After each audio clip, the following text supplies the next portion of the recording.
पिता ब्रह्मा जी की पत्नी कौन थी? देवी भागवत पुराण में स्वयं भगवती आदि शक्ति महामाया त्रिदेवों से कहती है कि मैं तुमको अपनी 3 शक्तियां दे रही हूं। पढ़िए देवी भागवत पुराण। महासरस्वती, महालक्ष्मी, महाकाली। भगवान शिव के पास महाकाली के रूप में है और भगवान श्रीमन्नारायण जी के पास महालक्ष्मी के रूप में, ब्रह्मा जी के पास महासरस्वती के रूप में। तो ये तीनों देवियां अपने से प्रकट करके तीनों को एक एक अर्पण कर दी, तो ये महासरस्वती होगी। यह एक कल्प की कथा। और एक कल्प में ब्रह्मा जी ने स्वयं सरस्वती को प्रकट किया है, एक कल्प की भी कथा है। और एक कल्प की कथा ब्रह्मा जी ने प्रकट नहीं किया, वो दुर्गा जी प्रकट हुई स्वयं। अब आपने पूछा ब्रह्मा जी की पत्नी कौन है, तो एक कल्प में सरस्वती भी है ना, और सावित्री भी है ना। ये कल्प भेद हरि चरित शोभा है, क्योंकि एक बार सृष्टि और ये देवियां प्रकट नहीं हुई है। हर कल्प में महाप्रलय के बाद जब नया सृष्टि शुरू होती है तो कभी किसी द्वारा प्रकट होती है, कभी किसी द्वारा। अब सिंपल सा आपका प्रश्न है, एक कल्प में पुत्र के रूप में है और एक कल्प में पत्नी के रूप में है भगवती सरस्वती। ये आपके प्रश्न का उत्तर है कि माया जीव को परमात्मा से विमुख क्यों करती है। इसके कारण जीव संसार में भटक जाता है, परमात्मा से नहीं मिल पाता।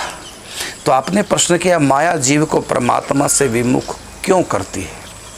माया भगवान से विमुख नहीं करती, बल्कि माया इसलिए रोक के रखती है कि जो भगवान के योग्य हैं वो भगवान की तरफ जाएं, जो भगवान के योग्य नहीं है वो यहीं रहें, आगे ना जाएं।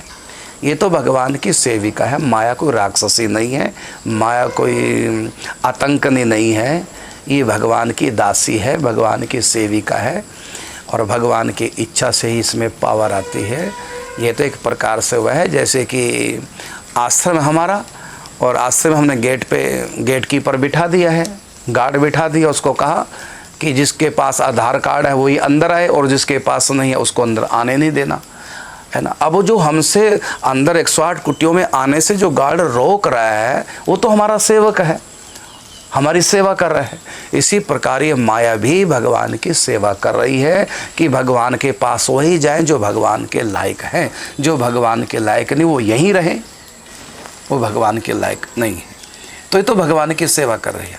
आप भगवान के लायक बनिए, भजन कीजिए, चिंतन कीजिए, परोपकार कीजिए, सब में भगवान की भावना कीजिए, फिर ये माया नहीं रोकेगी। तो माया का कोई दोष नहीं है, हमारा अपना दोष है।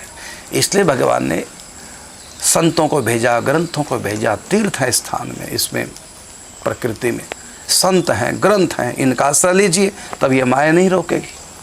तो आप जो कह रहे हैं कि माया रोकती है, क्यों रोकती है, विमुख क्यों करती है, माया विमुख नहीं करती। माया तो केवल मैंने बताया कि जो भगवान के योग्य हैं उनको कहते जाओ प्रभु के पास, जो प्रभु के योग्य हैं उनको कहते रहो हमारे पास। तो इसमें बुरा क्या है? बुरे तो हम स्वयं हैं अपने लिए। भगवान माया हमारे लिए बुरी नहीं, बुरे हम स्वयं हैं। हम स्वयं यदि अपना ध्यान करें भजन चिंतन के द्वारा और भगवान का भजन चिंतन करें तो ये माया कुछ भी नहीं कहेगी, आराम से। देखो इसी दुनिया में मीरा थी, जीवन भर नाचती रही, गाती रही। संत इसी माया के अंदर हैं, उनको तो कुछ नहीं कहती माया। यही संत आनंद ले रहे हैं। देखो ब्रज में हमारे 108 कुटियों में संत दिन रात भक्ति भजन चिंतन। यहाँ क्या करेगी माया? हम माया से पंगा लेते हैं स्वयं, उल्टा माया हमसे दुखी जब कोई शरणागत होता है ना भगवान के, गुरु के, संत के, तो माया अलग हट जाती है कि अब ये भगवान की तरफ जा रहा है, इसको जाने दूं। और भगवान भी माया से कहते हैं अभी इसको कुछ नहीं कहना। माया कहते मैं क्यों कहूँगी, वो तो जो आपके योग्य नहीं उनको रोकते हुए, तो आपके योग्य है तो आपकी तरफ बढ़ रहा है, नहीं रोकूंगी। लेकिन जब वो व्यक्ति स्वयं ही शरणागत हो गया भगवान की, माया पीछे भी हट गई, लेकिन वो स्वयं माया से पंगा ले रहा है, स्वयं संसार की चाहते मन में रखने लगा है, तो फिर माया भगवान के पास कहती प्रभु तो आपकी शरणागत हो गया था और मैंने तो उसको कुछ नहीं कहा, अब ये उल्टा बल्कि मेरे से पंगा ले रहा है, मेरे से छिड़खानी कर रहा है। भगवान कहता अब इसको छोड़ना नहीं, जब ये मेरा होकर भी तुम्हारी तरफ देख रहा है, मेरी तरफ नहीं देख रहा है, अब इसको पकड़। वो तो भगवान की आज्ञा का पालन करती है। भगवान कहता है जो मेरी तरफ देखता है उसको तू छोड़ दे, और जो मुझसे पीट करके तुम्हारी तरफ देखता उसको तू पकड़ ले। इसे माया का क्या कसूर है? सांप अपने रास्ते जा रहा है, हमारा क्या बिगड़ रहा है? लेकिन जब हम उसको छुएंगे, उसके ऊपर पाँव रखेंगे, उसको पकड़ने की कोशिश करेंगे, वो तो डंक मारेगा। सांप क्या दोष है? इसी प्रकार माया का कोई दोष नहीं, दोष हमारा है। हम शरणागत हो जाएं, ग्रंथों का, सत्संग का आश्रय लेकर के भगवान को देखें, भगवान का चिंतन मनन करें ईमानदारी के साथ। ये माया कुछ नहीं करती।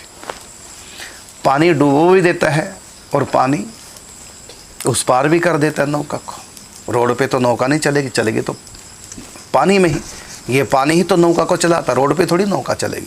तो पानी नौका को उस पार कर देता है। लेकिन यदि सुराख रखेगी नौका अपने भीतर तो पानी उसको डुबो भी देगा। तो नौका अपने भीतर सुराख न रखे, छिद्र न रखे, तो ये पानी का आश्रय लेकर नौका तैर जाती है। और नौका अपने भीतर छिद्र रखेगी तो फिर ये नौका को डुबो भी देगा पानी। जो तैराने वाला है वो डुबोने वाला ही बन जाएगा। इसी प्रकार माया भगवान के पास ले जाने वाली भी है और पकड़ के डुबो देने वाली भी है। बस ये तो आपके ऊपर है। तो इसलिए आप अपने आप को याद कीजिए, आपके अंदर वो समर्थ है जो आप इसी जन्म में भगवत प्राप्ति कर सकते हैं। फिर माया कुछ नहीं कहेगी जब आप दृढ़ संकल्प करके आगे बढ़ेंगे। यदि आप स्वयं में कमज़ोर है तब ये माया छोड़ने वाली नहीं।